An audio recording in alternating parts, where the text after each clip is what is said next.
Hello viewers, আজকে আমি আরো একটা নতুন মাউথ ওয়াটারিং ডিশ নিয়ে চলে এসেছি। নাম কুল মাখা। আমার প্রতিবেশীদের আবদার হয়েছে সবাই কুল মাখা খাবে, তো আমি সেটা নিয়ে আজকে মাঠে খোলা জায়গায় চলে এসেছি। দেখতে থাকুন। এইবার একে একে কুলগুলো আমি থেতো করে নেব।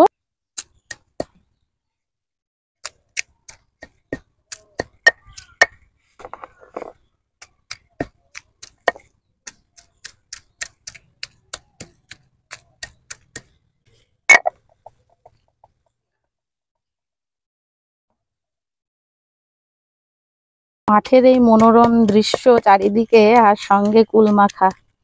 যদিও কুলের সিজন প্রায় শেষের দিকে, তবুও বিকাল বেলায় সবার আবদার মেটাতেই হয়।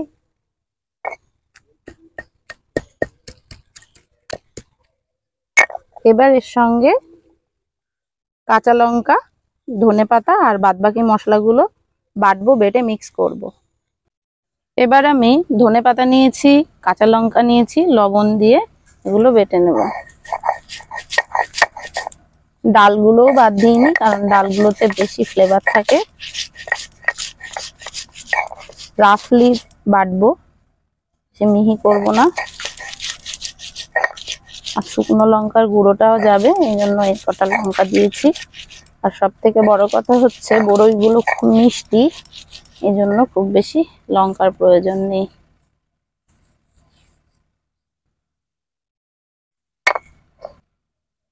এবার দিয়ে দেব সরিষার তেল,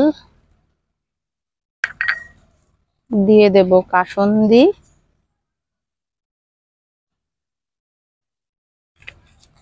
এবার যাবে লঙ্কা গুঁড়ো, আর যাবে বিট নুন। এবার এটাকে সুন্দর করে মাখতে হবে। এগুলোও দিয়ে দেব।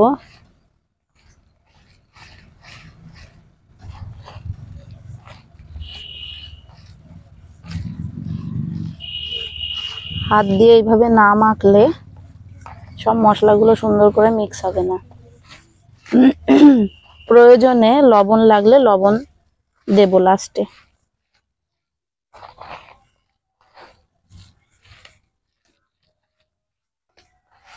বেশি মিক্স করলে আঠা আঠা মতো হয়ে গেলে, নাল নাল মতো হয়ে গেলে ভালো লাগবে না খেতে।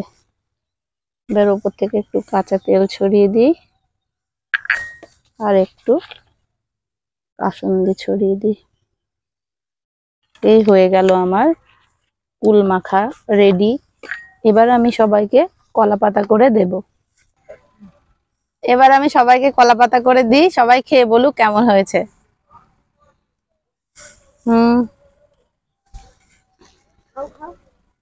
খেতে থাকো সবাই, মুখে ইমপ্রেশন দেখেই বুঝে নেবে। বাবা নাও।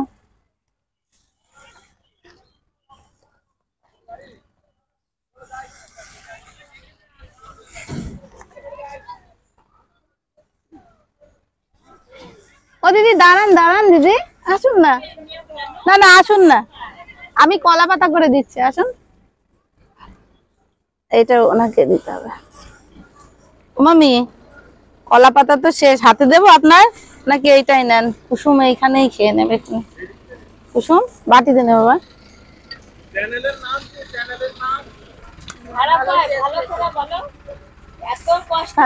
খান না, খান, সবাই খাও বাবা, খেয়ে বলো।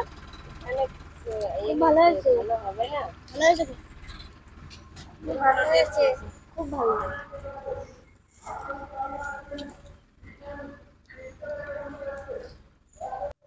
আমার এই কুল মাখার রেসিপিটা যদি ভালো লাগে বাড়িতে অবশ্যই ট্রাই করবেন। সিজনের শেষ তো তো ভিডিওটা আরো আগে আনা উচিত ছিল আমার। যাই হোক, আপনার ট্রাই করবেন বাড়িতে।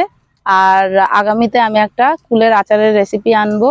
সবাই সঙ্গে থাকুন, আমার চ্যানেলটি সাবস্ক্রাইব করে পাশে থাকবেন, আর বেল আইকনটা প্রেস করে দেবেন। মুখে বললাম না মাউথ ওয়াটারিং, মুখে এত রস চলে আসছে, কথা বলা যাচ্ছে না। ট্রাই করতে থাকি, সঙ্গে থাকুন, ভালো থাকবেন, সুস্থ থাকবেন সবাই। Thank you so much.